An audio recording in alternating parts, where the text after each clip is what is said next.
Ajit Pawar plane crash में नया मोड़ आ गया। मामला कहीं से नहीं दबा, फाइल कहीं से नहीं दबा।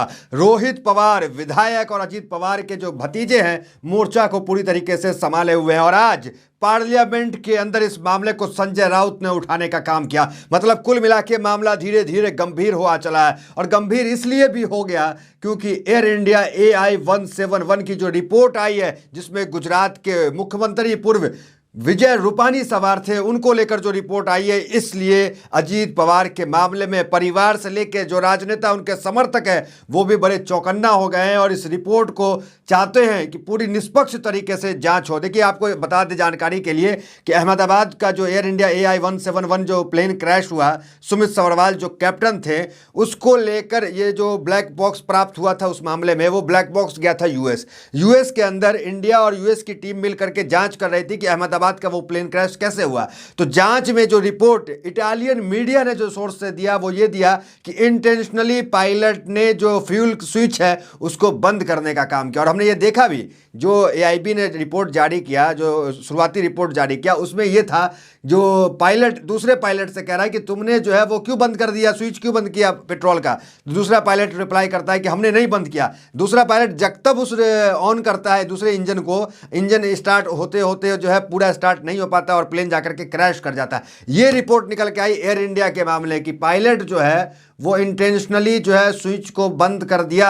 अब सवाल जो है संजय राउत ये उठा रहे हैं और रोहित पवार ये उठा रहे हैं कि पायलट पे दबाव दिया जाता है, पायलट जो है उसको मजबूर किया जा रहा है। इसकी जांच हो कि पायलट पे कौन दबाव दे रहा है, जो इंटेंशनली घटनाएं हो रही है। ये जो इंटेंशनली घटनाएं हुई इसको लेकर के भी रोहित पवार ने ट्वीट किया, कई सवाल उठाए कि अब तो हमारा जो हमने जो आरोप लगा रहे हैं वो और ठोस होता जा रहा है। अब सीधे मुद्दे पे आते हैं कि नया खुलासा क्या हुआ और उस खुलासे के बाद सीधा पार्लियामेंट की वीडियो दिखाते हैं जो संजय राउत ने वहां पे उठाया है। देखिए नया खुलासा क्या, देखिए फोन कॉल, फाइल और बदल गया अजीत पवार का पूरा प्लान। विमान हादसे में चौंकाने वाला खुलासा देखिए क्या खुलासा। उप मुख्यमंत्री अजीत पवार के विमान हादसे को लेकर अब एक चौंकाने वाला दावा सामने आया।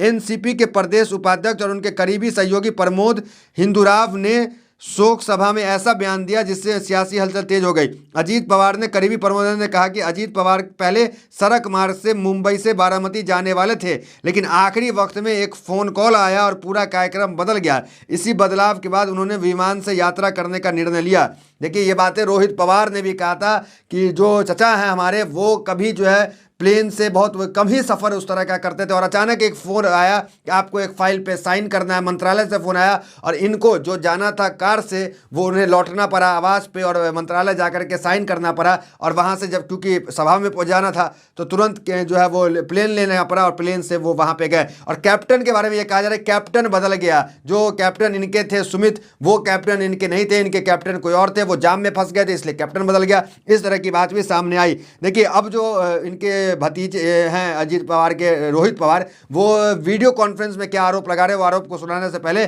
सीधा वीडियो देखिए पार्लियामेंट की, क्या कह रहे हैं संजय राउत। आज मुझे अजीत पवार जी की याद आ रही है। फिर हमारे बड़े नेता थे महाराष्ट्र के, आपके साथी भी रहे हमें आज बहुत सालों से, 3 साल से। दुर्भाग्यपूर्ण तरीके से उनकी मौत हो गई। आज भी हम लोग सदमे में है कि ये कैसा हो गया। इतना एक दमदार आदमी, जिस तरह से उनकी मौत हो गई, दुर्घटना हो गई, आज भी हम लोग सदमे में। अजीत टाइम में खत्म हो गया, ठहरो सर। अजीत पवार के ऊपर 70,000 करोड़ के सिंचाई घोटाले का आरोप किया था आपकी सरकार ने किया, लेकिन वो भारतीय जनता पार्टी के साथ आ गए और पवित्र हो गए। 15 जनवरी को अजीत पवार जी ने एक बयान दिया था। 15 जनवरी को अजीत पवार ने बयान दिया था और भारतीय जनता पार्टी को एक जवाब दिया था। आप सब्जेक्ट के बाहर क्या कहा था कि अगर आप सिंचाई घोटाले का आरोप करते हो, ये विषय नहीं है, सिंचाई घोटाले का आरोप करते हो तो सिंचाई घोटाले का पैसा हमने नहीं खाया है। भारतीय जनता पार्टी ने भी इस सिंचाई घोटाले में जमकर पैसा खाया है और भारतीय जनता पार्टी की फाइल मेरे पास है। ये अजीत पवार का बयान 15 जनवरी को आया है और उसके बाद 10 दिन बाद अजीत पवार की विमान दुर्घटना में मौत होती है। देखिए मैं आरोप नहीं कर रहा हूं, लेकिन ये मौत रहस्यपूर्ण है। आपके ऊपर आरोप किया, फाइल कहां है? मेरी जानकारी है कि अजीत पवार वो फाइल हमेशा अपने साथ रखते थे। जब मुंबई से वो निकले बारामती में, तब भी वो फाइल उनके पास थी। और आधे घंटे में अजीत पवार जी की दर्दनाक मौत हो गई। उसकी जांच होनी चाहिए, और ये जांच इस तरह से होनी चाहिए, एक इंडिपेंडेंट जुडिशियल इंक्वायरी होनी चाहिए कि ये क्या है। धन्यवाद। भ्रष्टाचार का आरोप। मुझे तो जस्टिस लोया की याद आ गई, जब अजीत पवार का एक्सीडेंट मैंने देखा तो मुझे जस्टिस लोया की याद आ गई। क्या इस प्रकार का कोई हादसा तो नहीं होगा? देखिए, सुनने की आदत रखो। ये डेमोक्रेसी है, आप सुनने की आदत रखो। देखिए, जो नए खुलासे की हम बात कर रहे थे उसमें आगे उन्होंने क्या कहा, एक और आर्टिकल मिला मुझे, जरा देखिए। उन्होंने कहा कि मंत्रालय भी से एक महत्वपूर्ण फाइल क्लियर करने की बात कही गई थी। उसके बाद अजीत पवार ने अपने सचिव को जरूरी कागजात लाने के लिए कहा। कागजात आने में देर हो गई और रात काफ़ी हो चुकी थी। इसी वजह से अजीत पवार ने अगले दिन सड़क मार्ग के बजाय विमान से जाने का निर्णय लिया। हालांकि यह फ़ोन किसका था, इस पर अब तक कोई आधिकारिक पुष्टि नहीं हुई थी कि किसने अजीत दादा को फ़ोन किया था। यह तमाम बातें देखिए। अब संजय राउत को आपने सुना, उन्होंने तमाम तरह की बातें वहाँ पर रखी। देखिए, एक हेडलाइन देखिए, अजीत पवार विमान हादसे की जांच पर संजय राउत के गंभीर सवाल। कहा एजेंसियां समझौता कर चुकी है।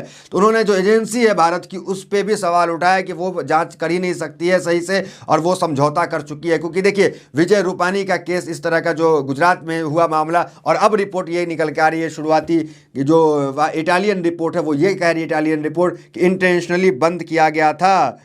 और एक बड़ी बात और बड़ी खबर आपको हम यहाँ पे बताते हैं कि जो विमान आया था उसको लेकर संजय राउत ने क्या कहा, जरा देखिए।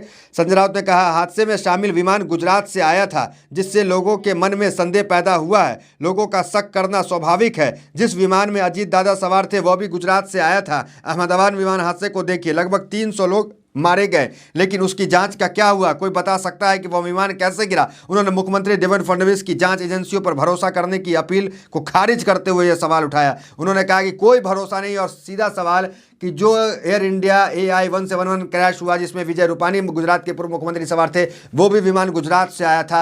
अजीत पवार जिसमें सवार थे वो भी विमान गुजरात से आया था। इसलिए जो है इनको जो है शक की सुबह की गुंजाइश ज़्यादा बढ़ जा रही है। तो ये तमाम चीज़ें, और अजीत पवार के जो हादसा हुआ उस, हालांकि ये लोग हादसा मानने को तैयार नहीं है, एक साजिश और गहरी साजिश मान रहे हैं। लेकिन इसमें ये कहा गया, जो शुरुआती रिपोर्ट आया ब्लैक बॉक्स का अजीत पवार के मामले में, वो ये है कि विजिबिलिटी जो है वो नहीं थी, और पायलट ने जो है लैंडिंग का प्रयास किया। पायलट की यहाँ पे कुल मिला के गलती जो है शुरुआती रिपोर्ट में बताई जा रही है। देखिए, इसको अब अजीत पवार के जो भतीजे हैं रोहित पवार, उन्होंने प्रेस कॉन्फ्रेंस किया, और अजीत पवार विमान हादसा, रोहित पवार ने साजिश का आरोप लगाया, उठाया सवाल। देखिए वीडियो जरा देखिए क्या कह रहे हैं रोहित पवार।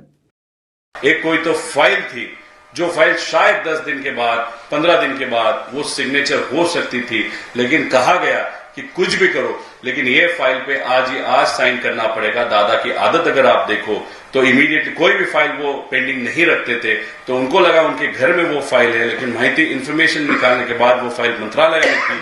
मंत्रालय से वो फाइल उस ट्रैफिक में घर पे लाई गई, और लाने के बाद वो एक्चुअली सिग्नेचर वहां पे हुआ, और उसके कारण जो लेट हुआ, तो दादा के पास दूसरा कोई ऑप्शन नहीं था। इसीलिए उसके बाद दादा ने निर्णय लिया कि आप एक काम कीजिएगा, प्लेन वो बुक कीजिएगा। फिर उसके बाद प्लेन वहां पे बुक किया गया। अभी किसने उनको कहा या सजेस्ट किया वो मैं तो नहीं बता सकता, उसके बारे में इंफॉर्मेशन मेरे पास नहीं। जो इंफॉर्मेशन मेरे पास थी वो आपको बताई। फिर 27 तारीख के बाद 28 तारीख का प्रोग्राम मैंने आपको बताया था, कैसे कैसे वो फ्लाई किए। इसलिए ये 27 और 28 का विषय वहां पे है।